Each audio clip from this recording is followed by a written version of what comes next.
బాబ్జీ గారు నమస్తే అండి.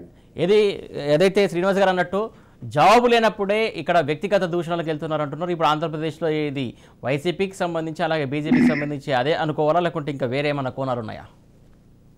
అంటే మన పెద్దలందరూ ముందుగా ప్యానల్లో ఉన్న పెద్దలందరికీ నమస్కారం. ఈ లేఖ ఒక రకంగా ఆశ్చర్యకరంగా అనిపించినా కూడా ఒక రకంగా హాస్యాస్పదంగా ఉందని నేను అభిప్రాయపడుతున్నాను. ఎందుకంటే ఈరోజు కేంద్రంలో బీజేపీ అధికారంలో ఉంది. బీజేపీ తలుచుకుంటే విజయసాయి రెడ్డి గారిని 10 నిమిషాల్లో సమాధానం చెప్పించేటట్టు, క్షమాపణ చెప్పించేటట్టు తీసుకోగలిగే శక్తి బీజేపీ పార్టీకి ఈరోజు ఉంది. కేంద్రంలో ఉన్నటువంటి ప్రధానమంత్రిని కలవాలన్నా, హోంమంత్రిని కలవాలన్నా ముఖ్యమంత్రి గారికి నిమిషాల్లో పని. సామాన్యుడు ఎవరో కలిసే పరిస్థితి కానీ ఇంకొకరికి ఎవరికైనా అపాయింట్మెంట్ దొరికే పరిస్థితి కూడా లేదు. అయితే ఈరోజు పురంధరేశ్వరి గారు ఆ లేఖను ముఖ్యమంత్రి గారికి, అట్లాగే ప్రధానమంత్రి గారికి, హోంమంత్రి గారికి, అట్లాగే సంబంధిత శాఖ ఈడీకి కానీ లేకపోతే ఇంకా ఉన్నత స్థాయి దర్యాప్తు సంస్థలకు కానీ ఆమె రాసి ఉంటే బాగుండేది. కావాలని సుప్రీంకోర్టు చీఫ్ జస్టిస్కి రాయడం, సుప్రీంకోర్టు చీఫ్ జస్టిస్ ఎంతవరకు పరిగణిస్తారన్నది మనం ఆలోచించాలి. అంటే నిన్న ఒక అంశాన్ని మనం చూసాం. లింగమనేని వారు ఒక పిటిషన్ వేస్తే రుషికొండ పైన అసలు ఇది మేము యాక్సెప్ట్ చేయమని చెప్పారు. అట్లాగే నిన్నటికి నిన్న మనకి కేంద్ర దర్యాప్తు సంస్థలకి సుప్రీంకోర్టు ఒక ధర్మాసనం నోటీసులు జారీ చేసింది. ఆ నోటీసులు జారీ చేసి మీరు ఎందుకు వేరంగా చర్యలు తీసుకోవట్లేదు, కేసులు ఎందుకు తాత్సారం చేస్తున్నారని అడిగారు.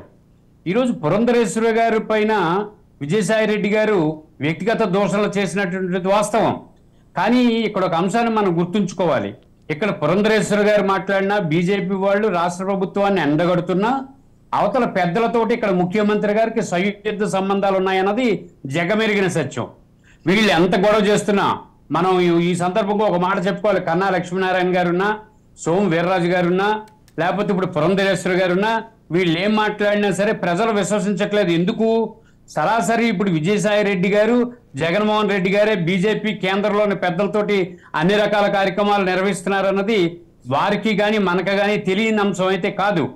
ఈరోజు పురంధరేశ్వరి గారిని విజయసాయి రెడ్డి గారు నేను నోరిప్పానంటే, నీ గత చరిత్ర ఏదో చెప్పానంటే నువ్వు ఏ రకంగా మాట్లాడతావని చెప్తున్న క్రమంలో ఒక 24 గంటల్లోనే కేంద్ర ప్రభుత్వం సీరియస్ గా తీసుకోగలిగితే ఇమీడియట్ గా ఈ పాటికే క్షమాపణ చెప్పించగలిగే పరిస్థితి కేంద్ర ప్రభుత్వం దగ్గర ఉంది. అంటే బీజేపీ పాలకుల దగ్గర ఉంది. కానీ కేంద్రం నుంచి ఎవరూ రెస్పాండ్ కాలేదు. బీజేపీ ప్రభుత్వం ఆలోచన లేకుండా, వారి అనుమతి లేకుండా పురంధరేశ్వరి గారు ఈ లేఖ రాస్తారని కూడా నేను అనుకోవట్లేదు. కానీ